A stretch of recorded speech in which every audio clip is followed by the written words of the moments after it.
what I would find is that whenever I was stressed out, my go to was to go eat something instead of processing those emotions. And some people go to the spending, some people go to the underspending, some people go to drinking, some people go to drugs, some people go to whatever else it may be, gambling. So just know that most people have a go to for their emotions until they get into the driver's seat of being able to process them, deal with them, and more importantly, replace them with the emotion they really want. Hi, I'm Annette Bau, host of the Wealth Inside and Out podcast and founder of the Millionaire Insider. My mission is to help you simplify the money game so you can create a financially secure and fulfilled life without having to have a PhD or spend countless hours on your finances. You're going to learn how to think like a millionaire, stop worrying about money and wondering if your financial house is truly in order, and instead spend your time doing what you love. With over 3 decades advising 7, 8, and even 9-figure millionaires, and now joining that elite group, I'm in a unique position to help you make the best financial choices so you can create a secure financial future and retirement you love. This is the Wealth Inside and Out podcast. If you enjoy our free podcast, please follow us on Apple Podcast and also give us a 5-star review and share a comment. We really appreciate it. This is how we get the word out, and it's how more people can learn what they need to do to create their secure financial tomorrow. So we really appreciate it. For today's show notes, you can go to themillionaireinsider.com/140. Millionaireseries.com copyrights all materials and intellectual property. This information is for educational purposes only. It is not intended to replace any advisor or specialist or to provide any investment, financial, tax, retirement planning, or healthcare advice. By accessing this content, you agree to hold millionaireseries.com and its affiliates harmless for results achieved or not achieved. So let's dive into financial therapy, healing your relationship with money. Today, we're going to really look at the emotional side of money. Probably even more important than healing your relationship with money is healing your relationship really with any addiction, because money can be as addictive as alcohol, drugs, food. So something to think about, especially when it comes to like overspending or even oversaving, like an obsession with how much money you have. Whether it's overspending, underspending, guilt, fear, enabling loved ones maybe to take advantage of you as far as from a money perspective, or really even the need for control. Now, obviously, I understand if you want to make sure you know where you are from a financial perspective. I'm not saying to abdicate that or to give all of the power to your partner, whether you're female or male. We've got to make sure we know what's going on. There's also a point where we have a need to control it, and we do it to where we don't allow our partner to know what's going on, or we control how much they spend or what they get. Again, you got to work through those things. And obviously, if it's your money, that's one thing, but make sure you at least know what's going on and that you're prepared so that you don't find out, as so many do, after the relationship dissolves. Unresolved money wounds can sabotage your financial well-being. And I want you to get that as we dive into this today and really look at what you can do to start that healing process from a perspective of both your money as well as any other area of your life you need it. You know, my biggest issue had been more food. And I've never really had a weight problem, but what I would do is I would just emotionally eat. And I'm just fortunate that I have good metabolism, and I've never eaten like to the point where, I become obese. What I would find is that whenever I was stressed out, my go-to was to go eat something instead of processing those emotions. And some people go to the spending, some people go to the underspending, some people go to drinking, some people go to drugs, some people go to whatever else it may be, gambling. So just know that most people have a go-to for their emotions until they get into the driver's seat of being able to process them, deal with them, and more importantly, replace them with the emotion they really want. So what is financial therapy? It's the intersection of both the psychology as well as actual finance. So it's the inner game as well as the outer game. It's the inner game of your mindset, your belief, your worth, as well as the factual data of your finance. And there are people that focus on different areas of it. Most of the people that I know that support people in financial therapy are often psychologists, and their foremost expertise is in the area of psychology as compared to personal finance. That's typically a secondary. But there are certified financial planners, financial experts who can help you with your money, who have expertise with personal finance and money. And then their secondary emphasis is more on psychology. That's where I fall. I have a degree in finance. I'm a certified financial planner. I've spent 36 years advising people, but I also have an emphasis in psychology that I got in college. And psychology is really my passion. So I love the two, and I think they are so important and helpful. And I always joke that my emphasis in psychology did me more good than my degree in finance. Now, I don't know if that's really per se true, but it's important. Both of them are important. One of the things you want to understand is that early experiences that we've had, as well as our beliefs, are what shape our behaviors with money and even shape our reality. Money isn't just math. It has a lot to do with emotion, with worth, our own self-worth, how we identify, as well as even our survival.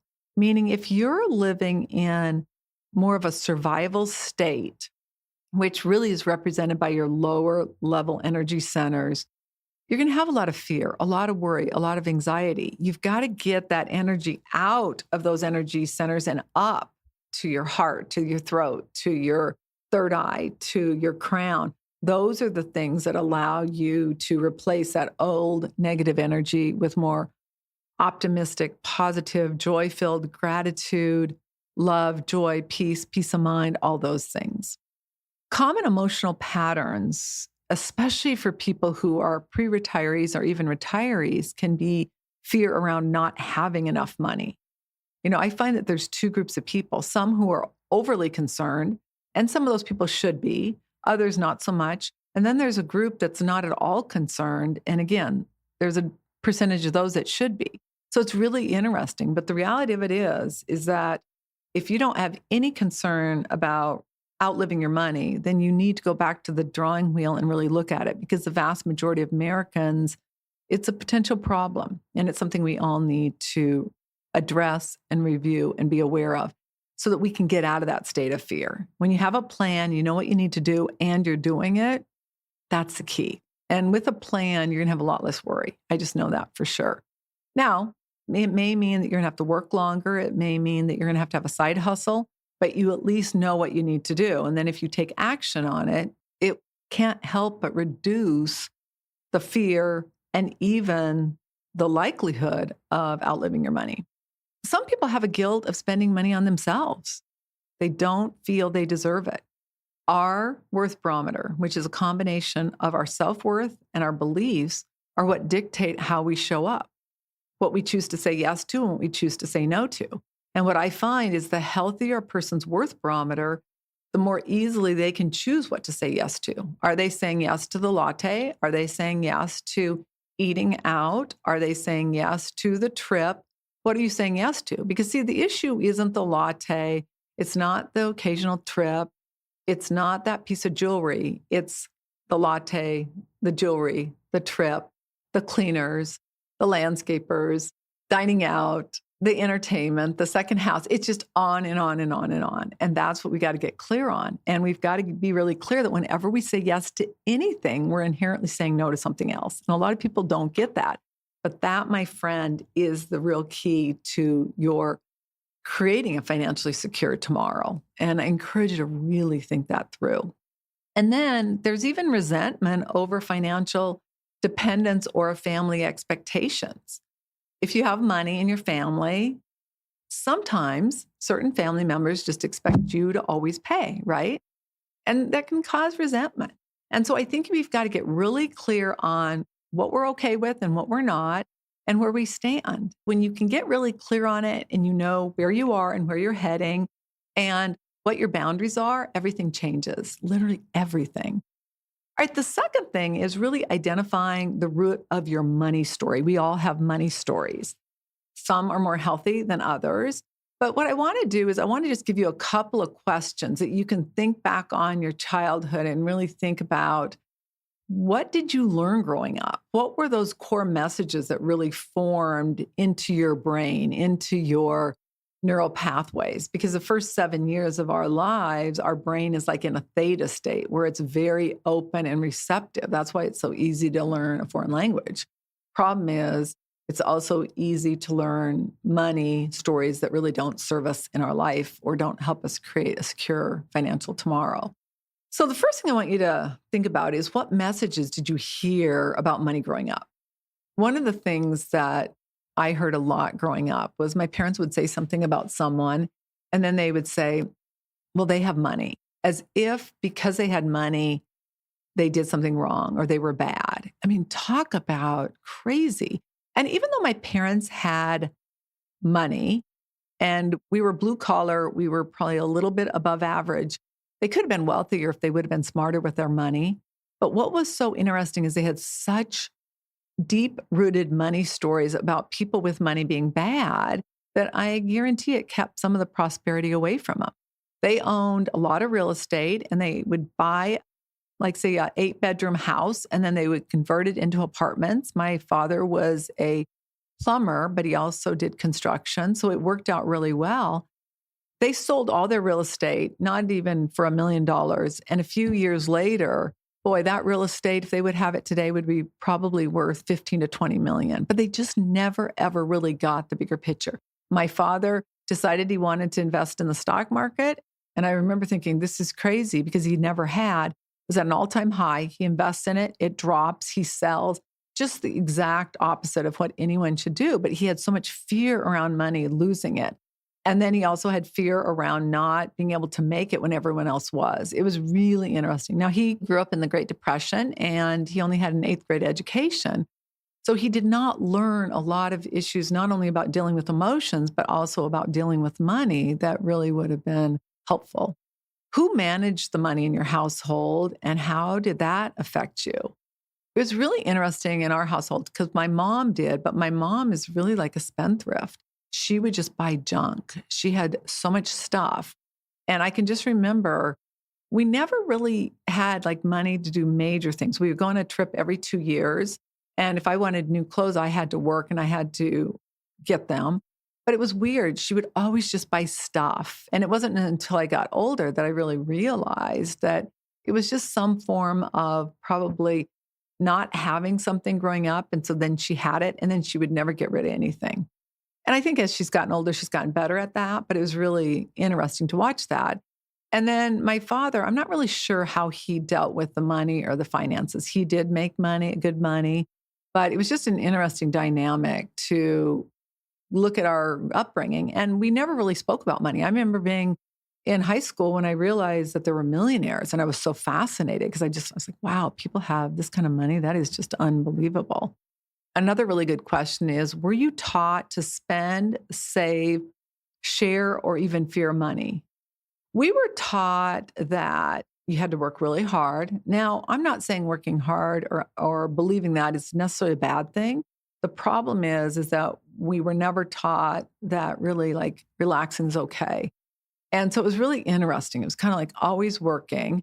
And my mom was always working. Now, my father, he was either out on a call working or he was sitting in front of the TV. It was really interesting. Like he had all or nothing. But it was interesting the fact that we never really learned about saving money. I just knew that if I wanted anything new or clothes, I had to work to be able to buy them. And I would save all my money. We had a shopping mall 50 miles away, drive down there, get clothes, and come back. And those would be my new clothes for the school year. It's so interesting to think back on those stories. But once I started meeting millionaires and I started learning that there was life outside of this small community I lived in and that you really could have money and a healthy relationship with it, it changed everything. How does your money script drive your current financial behavior? Meaning, do you have a hard time saying no to something? Like, no, I'm not going to go get that latte this morning, or no, we're not going to choose to go on this vacation, or no, I'm not going to spend money on something that I want, but I really don't need? It's just a really good question. I encourage you to use a journal to identify reoccurring financial triggers and patterns. Just every day, not judgmentally, just observing. Well, today I had an urge to do this. Did you do it? Yes or no? And notice if you start getting to the point where you have an urge to do something, but you're able to say, yeah, but I decided not to do it. I chose not to. I recently had a client who was going to spend a lot of money on two different things. One was a trip and another one was an animal, and both of them were very expensive. We had conversation about it, and they have some other major goals they want to do as far as moving. And I said, is that a real strong yes? And then the more they processed, the more they thought about it. When we got back together, they said, I've just decided I'm saying no to those two things and I'm saying yes to what I really want. That's where I want you to get really clear on that and then make decisions based on that. All right, number 3, one of the things we have to really look at is when money, and especially spending or over controlling or saving, becomes the mask for either an addiction or covering up dealing with our emotions, which is really probably two coins very similar, right? Overspending, over controlling, compulsive saving, or even financial enabling, they're all often symptoms to a different issue. And what we've got to look at is what's really going on here. What I find is that a lot of times when people have addictions, whether it's drinking, whether it's smoking, whether it's eating, whether it's money, is the fact that that rush they get, that dopamine hit they get initially when they do it is so rewarding. Problem is, it just wreaks financial havoc in their bigger picture. And so we got to get really clear on what is really going on, and more importantly, how to effectively process our emotions so that we don't have to have that go-to when life gets painful or hard and have to go do that. And I will just say, now for me, it's been meditation. I mean, meditation, I think, is the most important thing. Yoga has been very powerful.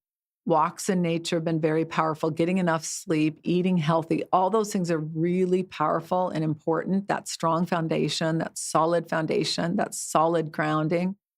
But meditation has really taken mine to the next level to where I can consciously decide if I choose to eat something or not and to stop.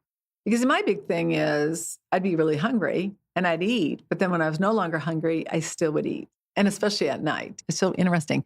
But now that I'm much more in touch with my emotions and I'm better at processing them, I find I'm doing that less and less. I rarely overeat and I rarely eat when I'm not hungry. I know how much I need to eat to feel nourished and to feel really vibrant. And most days I do that.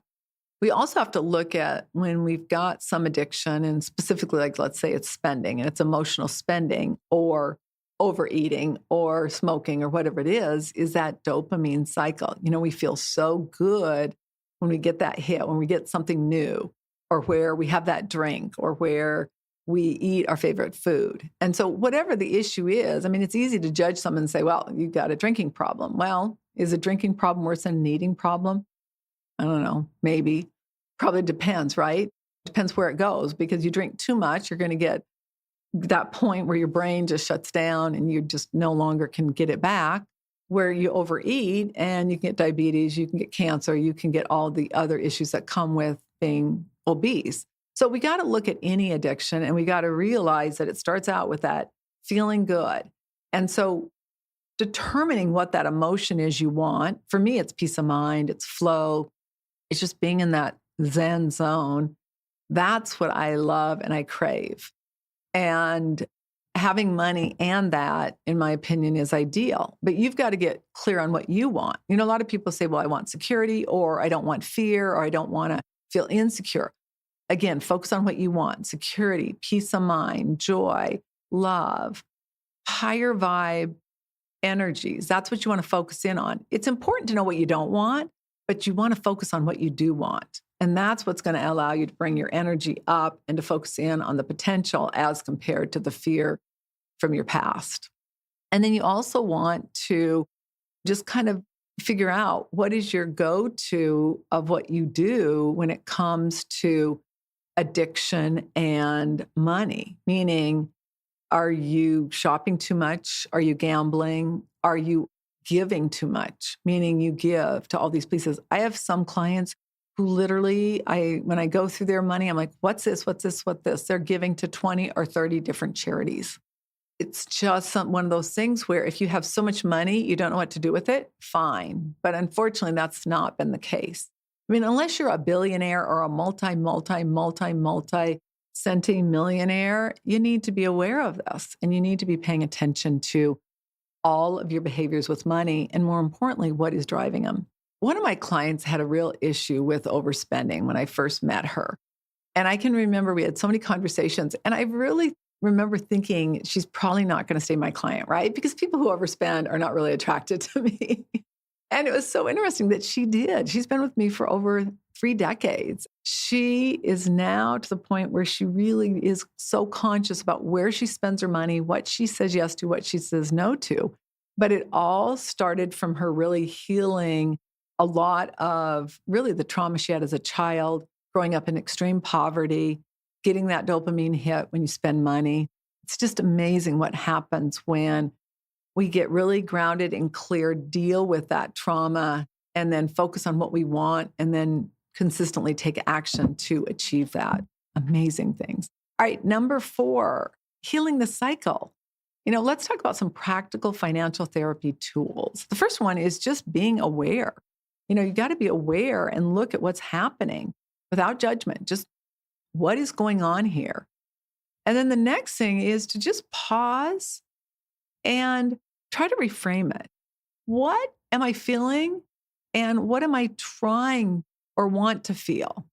And I don't really like the word trying. It's more, what are you aiming to feel? With everything that's going on, it can be very traumatic. I mean, all these random killings and assassinations, it is disturbing.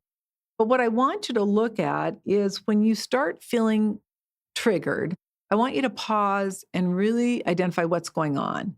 And you're saying, I'm feeling fearful of my kids, that God forbid they're going to go to school, get harmed, or my grandkids. And then what I want you to do is I want you to sit in that emotion and let it process. And then I want you to focus in on the emotion you want. Now, I'm not saying not to be taking action to do what you feel empowered to do, whether it's to advocate for more mental health support, more gun control, whatever it is. I'm not saying to not do that. What I'm saying, though, is not allowing that event to derail you to where you get into a state of inertia and then you go and overspend, or you go and overeat, or you go and overdrink, whatever the scenario may be. And then the next thing I want you to do is, once you know the emotion you want, peace, safety, love, I want you to replace that fear with that new emotion. And I want you to get really clear on what you're going to do differently. One thing might be if, let's say, for instance, some stress happens and your normal go-to is to go spend money, I want you to create a spending plan that's based on your values the majority of the time, not when your primal brain is triggered. Another great idea is to set emotional boundaries for people who are financially dependent on you, meaning like kids or parents. Develop a healthy reward system that aligns with your goals. And then always work on your worth barometer, which is your belief and self-esteem, consistently to elevate it. Breathing through your perineal all the way up to your highest energy center, which is your crown chakra, and just bringing that energy up and focusing in on what you want and letting go all of those negative, low vibe energies. All right, number 5, rewiring your money mindset.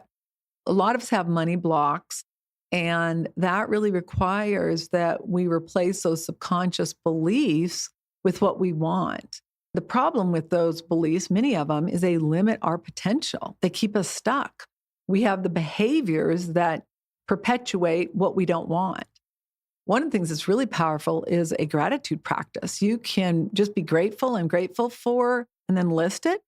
Writing it out is good. Even writing it with your dominant hand, what am I grateful for? And then answering it with your non-dominant can really trigger some insight that you would normally get. Daily money affirmations, I am enough, I am worthy, I am filled with peace, I am peace, I am financially secure. And then visualize what that looks like and what it feels like to have a peaceful, abundant retirement. to not have to worry about money. I also encourage you to create a morning mindset ritual to help shift yourself from scarcity to enough and to abundance. Really, the goal is really to get from scarcity to abundance. But, if you need to take a mid step in there, do it. And then number 6, get the support you need. You don't have to do this alone. You've got to look at where you need help. Do you need a financial therapist that focuses more in on the psychology? Or do you need a financial advisor who can really help you create a money plan and also help you identify what some of your emotional triggers are? For some people, a support group or an accountability partner can be really powerful. If you don't have a formula or a guide to help you with your money plan, you can go to themillionaireinsider.com/FFG. That's our financial freedom formula guide. And that guide is designed to really help you to really create that formula, your inner game, your game plan, and your outer game, so you can really win with your money. But it applies whether it's your money or it's your emotional life. So you can go through it from either venue, but that's something that can be really helpful to just get you some clarity and some focus on what you need to be doing and ideas on how to do it. Healing your relationship with money is going to improve every aspect of your life, not only your finances, but your health, your relationships, and even your peace of mind. So don't discount it. So there you have it. In conclusion, let's just take a real quick snapshot of financial therapy, healing your relationship with money and other addictions. Money wounds don't go away on their own, rarely, but you can heal them. The key is you got to want to. You got to know where you are, where you're going, and then a path to get there. And I hope you know you're not alone. You're not broken. We all have issues. We all have matters we're working with. The key is to just really commit to a new plan and to incorporating the new tools. Now, if you need support, you can go to themillionaireinsider.com/support to really get support with someone. And lastly, I just want you to know that you can do this. I'm here to help you. Our podcast and our blog is completely designed to really make this journey easier. And when you deal with the emotional side of your life, it's amazing what happens in every other aspect. So, my friend, all I can tell you is it's worth it. I want to thank you so much for joining me today. I'm Annette Ba'u. All international copyrights are reserved. I'll look so forward to seeing you on our next episode. Bye for now.